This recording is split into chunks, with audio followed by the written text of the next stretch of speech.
I'm recording. Okay, yes, I am recording. It is Thursday, October 22nd, 2020 at 1:34 p.m. in fourth block. This is Principles of Engineering, the second course in the Project Lead the Way engineering program.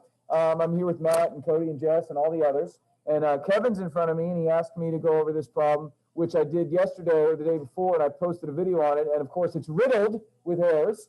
So I'd like to give it another shot, maybe do a better job with it than I did the first time. And so I'm going with a sort of a blank section of the screen. But what I can do that you can't do is I can see the top part of the screen, and I can sort of cheat off myself. See? Brilliant. So in this problem, and this is, Kevin, it's 1.3.3, problem number 4, okay? And this is the school bus problem. And the school bus problem has a school bus, obviously. There is a school bus, and there is a student who's on the school bus. And so I'm going to call the school bus item 1 or object 1, and I'm going to call the student object 2. That makes my subscripts a lot easier. Subscripts are tricky for me sometimes, so I'm just going to keep it simple. There's object 1, object 2, and it tells us that the temperature of the school bus, T1, is equal to 58.0 degrees Fahrenheit, which is pretty chilly on a school bus. And then it says the temperature of the student is 91.4 degrees Fahrenheit, which it didn't strike me when I did this problem the first time or the second time until I was like at the finish on the second run. This is the third run. And I was like, wait a minute, 91.4 degrees for a person? But then I looked a little bit closer at it, and it is the skin temperature. And it turns out your skin, the surface of your skin, is not the body temperature of 98.4, 98.6, or whatever that is. So this is the correct temperature of the student's skin. And it also tells us that the skin on the student, and this might sound disgusting, but the surface area of the skin on the student's body is 1.5 meters squared. And what I want to tell you, I just told Miss Stuvie when she was here, Fahrenheit is the English customary system, meter is the metric system, and so I already know that there's going to be an issue there with units.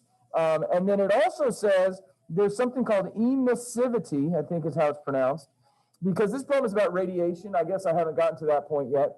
The problem is about radiation, and radiation has a variable or a quantity that's called emissivity with a variable of a little e, and the value of this is 0.90 for some reason. I don't know if there's a unit for that. I think there's not.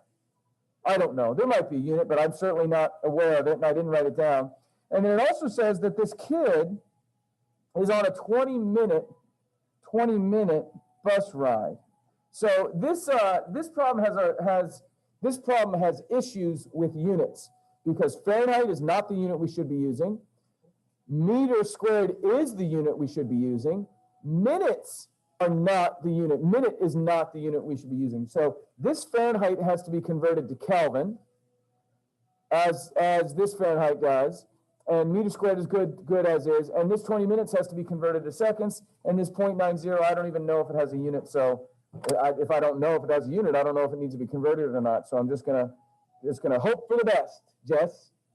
Hope for the best. What are they even asking us for here? They're asking us for heat transfer, which is a Q. I'm not going to cross it out this time, Cody. I really know it's Q this time. And the equation for Q for radiation, Q for a radiation heat transfer is P times delta T.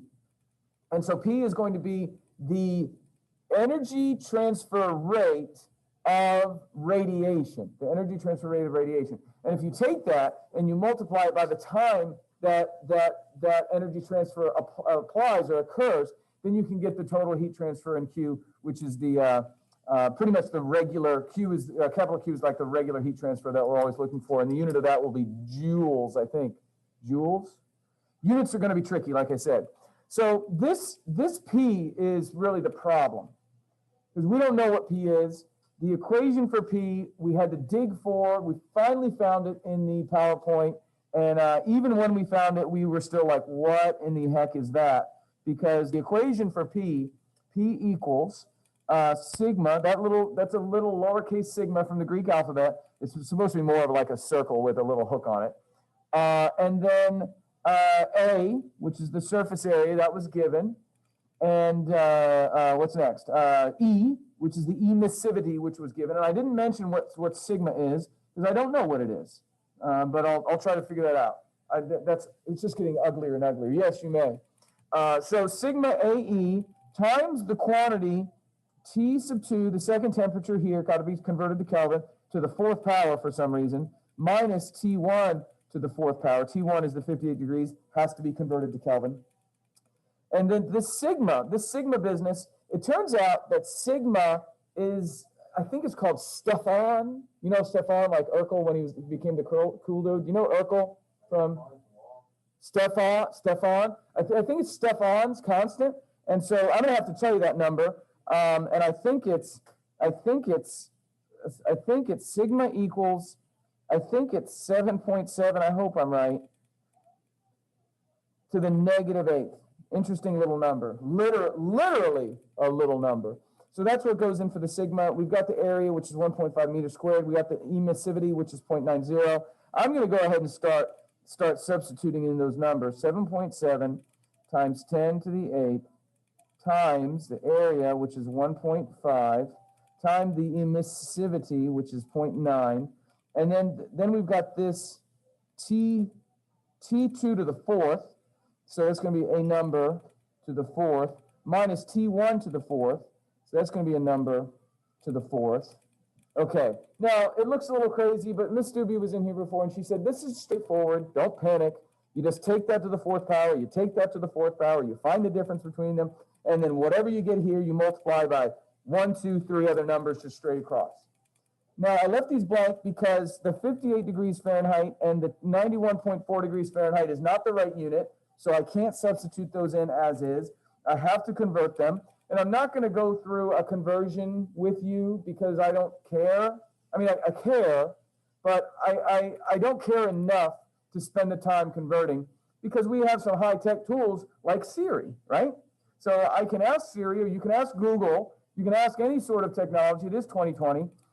What is that 58 degrees in Kelvin?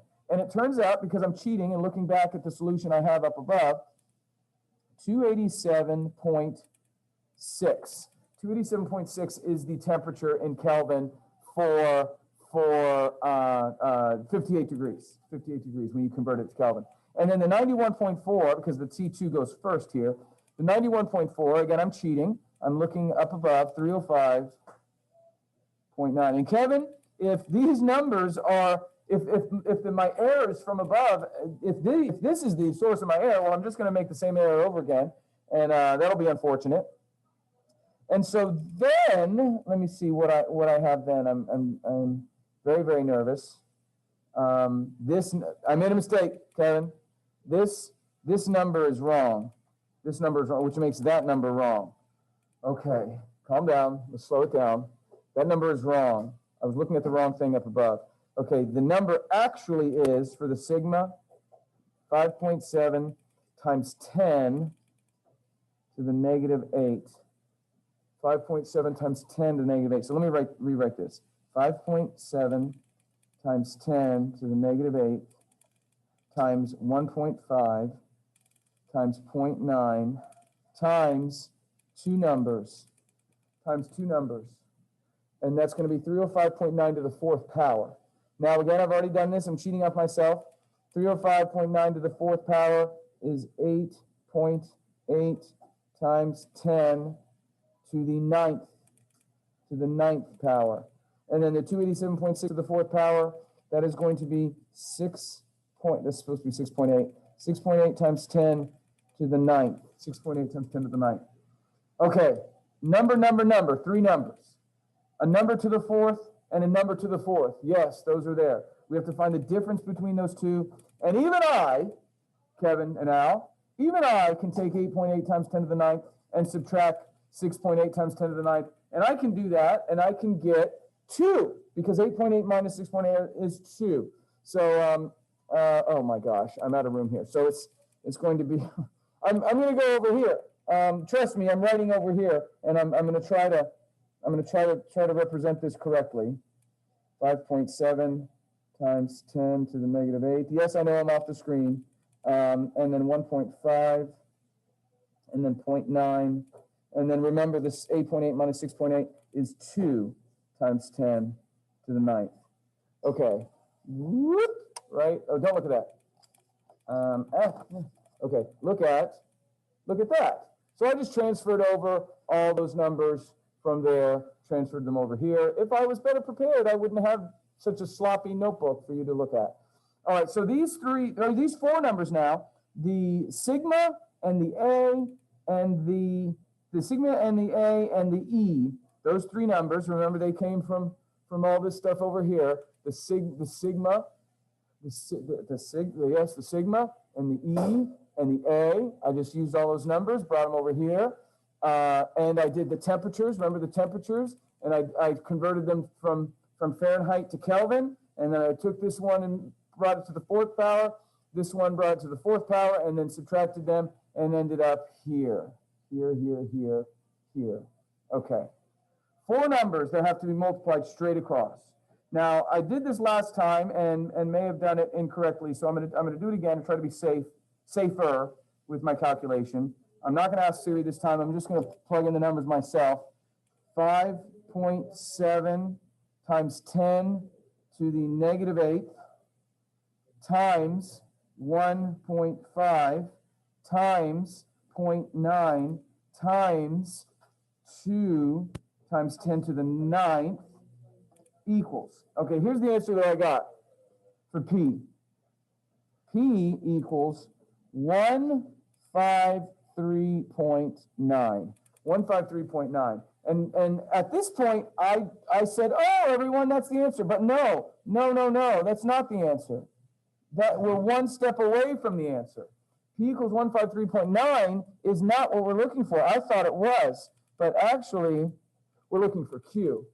So you take the P, 153.9, 153.9, you take the P, and you multiply, you take the good, you take the bad, you take them both, and there you have 153.9 times delta T. Remember delta T was 20 minutes. You take the good, you take the bad, you take them both, and there you have the facts of life. Anybody? Delta T, 20 minutes, is actually 20, to convert that into seconds, remember you multiply 20 by 60, and I think you get 1,200. Okay, Kevin says yes, thank you, Kevin. And then that 153.9 times 1,200 is 184,680. The unit for heat transfer is joules. If you don't like all those digits, you could just call it 185,000. That's probably what I would do, joules. So there we go. I have no idea. I didn't know if I was right yesterday. I don't know if I'm right now, but there's something of some value, I suppose. So I have to do another lesson, another problem, and another recording, so I'm going to stop this one. So I might actually have time to do that. I'm ending.